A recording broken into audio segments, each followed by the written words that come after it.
Dimanche dernier, des dizaines de femmes musulmanes en Inde ont découvert qu'elles avaient été mises en vente en ligne. Le tweet l'a conduite à Sulidal, une application et un site web qui avait pris des photos de femmes accessibles au public et créé des profils, décrivant les femmes comme des affaires du jour. La page d'accueil de l'application contenait la photo d'une femme inconnue. Sur les 2 pages suivantes, Madame Khan a vu des photos de ses amis. Sur la page suivante, elle s'est vue elle-même. L'application prétendait offrir aux utilisateurs la possibilité d'acheter un sully, un terme argotique péjoratif utilisé par les trolls hindous de droite pour désigner les femmes musulmanes. Il n'y avait aucune vente aux enchères réelles, le but de l'application étant simplement de dégrader et d'humilier. Madame Khan a indiqué qu'elle avait été prise pour cible en raison de sa religion. « Je suis une femme musulmane qui a été vue et entendue », a-t-elle souligné. Et ils veulent nous faire taire. JUP, la plateforme web qui hébergeait l'application open source, l'a rapidement fermée à la suite de plaintes. Nous avons suspendu les comptes des utilisateurs suite à l'enquête sur les rapports de telles activités, qui violent toutes nos politiques, a déclaré l'entreprise dans un communiqué. Mais l'expérience a laissé des traces chez les femmes. Les personnes qui ont figuré sur l'application étaient toutes des musulmanes qui s'expriment, notamment des journalistes, des activistes, des artistes ou des chercheurs. Quelques-unes ont depuis supprimé leur profil sur les réseaux sociaux et beaucoup d'autres ont dit qu'elles avaient peur d'être à nouveau harcelées. Mais plusieurs des femmes dont les coordonnées ont été partagées sur l'application ont pris la parole sur les réseaux sociaux pour dénoncer les pervers et ont promis de se battre. Une douzaine d'entre elles ont formé un groupe WhatsApp pour chercher et offrir du soutien et certaines d'entre elles, dont Madame Khan, ont déposé des plaintes auprès de la police. Des citoyens, des militants et des dirigeants éminents se sont également élevés contre ce harcèlement. La police a annoncé qu'elle avait ouvert une enquête, mais a refusé de dire qui pouvait être derrière cette application.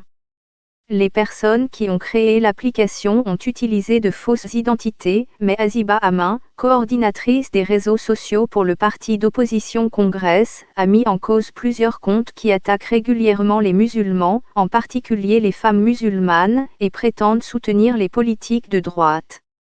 Les gens offraient 5 roupies et 10 roupies, moins de la moitié $1 américain, ils notaient les femmes en fonction des parties de leur corps, décrivaient des actes sexuels et menaçaient de les violer, a déclaré Madame Khan. Les activistes affirment que les abus en ligne ont le pouvoir de déprécier, rabaisser, intimider et finalement réduire les femmes au silence. L'Internet est la place publique du XXIe siècle, ont-elles écrit. C'est là que les débats ont lieu, que les communautés se construisent, que les produits sont vendus et que les réputations se font. Mais l'ampleur des abus en ligne signifie que, pour trop de femmes, ces places publiques numériques ne sont pas sûres. Un rapport d'Amnesty International sur le harcèlement en ligne en Inde l'année dernière a montré que plus une femme s'exprime, plus elle est ciblée. Et tout comme les femmes noires étaient plus susceptibles d'être prises à partie en Grande-Bretagne et aux États-Unis, les femmes issues de minorités religieuses et de castes défavorisées étaient davantage harcelées en Inde. Nazia Erom, auteure et ancienne porte-parole d'Amnesty en Inde, a déclaré qu'il y avait peu de femmes musulmanes sur les réseaux sociaux et que celles qui l'étaient étaient traquées et harcelées. Cette attaque ciblée et planifiée est une tentative d'enlever le micro aux femmes musulmanes éduquées qui expriment leur opinion et s'élèvent contre l'islamophobie.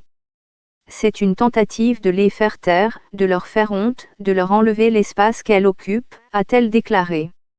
Madame Amin a ajouté que les harceleurs n'avaient aucune crainte car ils savent qu'ils s'en tireront.